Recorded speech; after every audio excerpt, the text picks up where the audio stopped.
WWE has produced some of the most iconic and unforgettable storylines in wrestling history. Today we're counting down the top 10 worst storylines of all time. Angles that made fans groan, shake their heads, and in some cases, change the channel. One of the worst and most frustrating storylines came in 2010, with the anonymous Raw General Manager. The unseen figure ran the show from a laptop placed on a podium at ringside, occasionally dropping misleading cues about their true identity. There was no real mystery or payoff, and when the reveal finally came, it turned out to be Hornswoggle, as part of a comedy gag. In hindsight, the angle may have actually worked if WWE had treated it as a genuine mystery that was worth solving. In 2007, WWE had a bombshell storyline. It was announced that Vince McMahon had an illegitimate child, and that child was already an adult competing on the WWE roster. What followed was a drawn-out search to uncover the heir to the McMahon empire. However, plans shifted behind the scenes. The entire storyline was written off with the reveal that Hornswoggle was the mystery child, a comedic twist that fell completely flat. Had WWE committed to a legitimate reveal, or even used the child angle as a ruse to fuel another storyline, the concept might have actually worked. In 2002, referee Tim White suffered a severe shoulder injury inside Hell in a Cell at Judgment Day. It forced him into an early retirement. In 2005, Tim White returned in a series of bizarre and dark skits. At Armageddon that year, he appeared at his bar, the Friendly Tap, famously wrecked by the APA, and was portrayed as a bitter alcoholic who blamed the Hell in a Cell for ruining his life. The storyline was widely criticised, not only for mocking light of suicide, but also airing just over a month after the tragic passing of Eddie Guerrero, when fans were still grieving. WWE later claimed White had only shot himself in the foot, but the angle continued with a series of equally grim lunchtime suicide segments on WWE.com, eventually ending with Tim White blasting interviewer Josh Matthews. Next is a storyline involving Stacy Keibler, Scott Steiner, and Test. At first, it was simple. Scott Steiner stepped in to protect Stacy from her abusive on-screen boyfriend Test. He played the hero, until things took a disturbing and baffling turn. After losing a match to Test, with the stipulation that he would have to become Test's tag team partner, you'd expect Scott Steiner to grit his teeth and team with him reluctantly and keep Stacy safe. Instead, Scott Steiner shockingly betrayed Stacy, siding with Test and even joining in on the abuse. The story quickly went from hero saves the girl to hero becomes the villain, turning the whole angle into an uncomfortable mess. So in short, man abuses woman, second man swoops in as the savior, he then flips sides to help abuse her too, all in the name of chasing tag team gold. Not just a failed rescue story, but one of the most tone-deaf angles WWE has ever put on TV. Before his storyline financial issues, Baron Corbin was one of the most overexposed heels on WWE television, and one of his worst storylines came in 2019. As King Corbin, he decided to take Roman's nickname, the Big Dog, way too literally. In December, he humiliated Roman Reigns by handcuffing him and dumping dog food all over him in one of WWE's most cringe-worthy segments.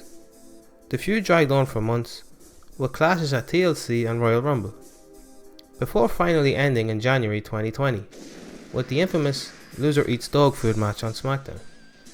What could have been a short 2-week comedy angle ended up overstaying its welcome for nearly 3 months, proving that sometimes the dog doesn't need this many bones to chew on.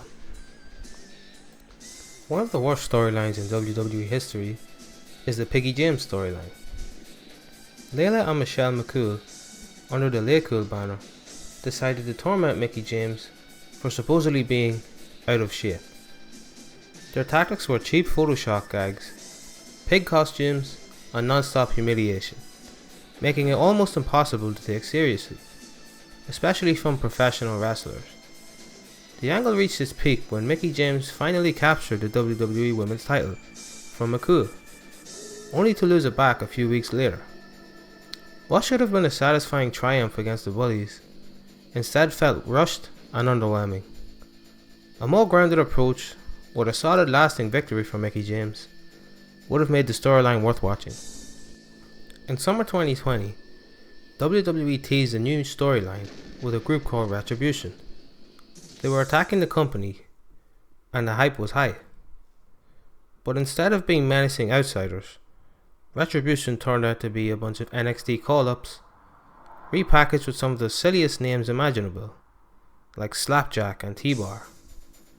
The group never felt legitimate, and the storyline quickly fizzled out. Bad storylines can even affect great wrestlers like Kurt Angle. But anything has its limits, and in 2005, a feud with Booker T and Sharmell proved it. Angle's character became obsessed with Booker T's wife and manager, leading to disturbing stalking and harassment segments. He even cut promos talking about bestiality sex towards Sharmell. Angle has admitted that it is the one storyline that he regrets. He feels it did nothing for his character, his career, and was a total lack of respect for Booker T and wife Sharmell.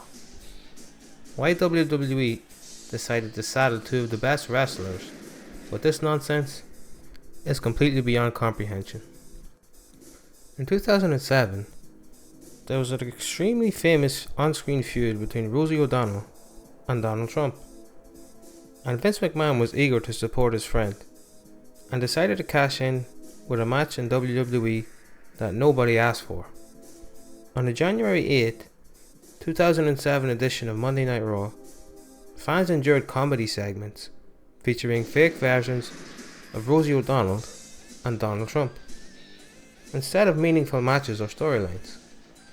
This culminated in a painfully over-the-top match full of tired, fat jokes. Trump won with a flying hairbutt, a move referencing his famously unique hairstyle. The result was a tedious, unfunny mess that fans booed relentlessly. The low point for bad WWE storylines came with the famous Katie Vick angle.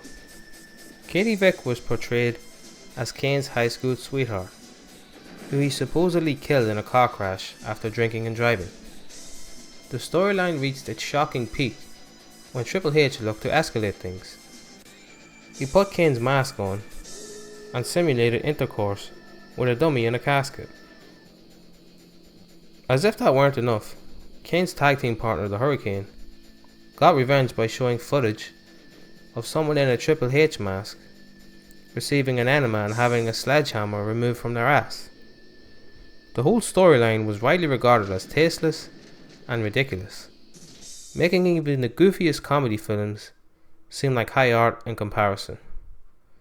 Unsurprisingly, Triple H, in his reign of terror times, ultimately won the feud with ease.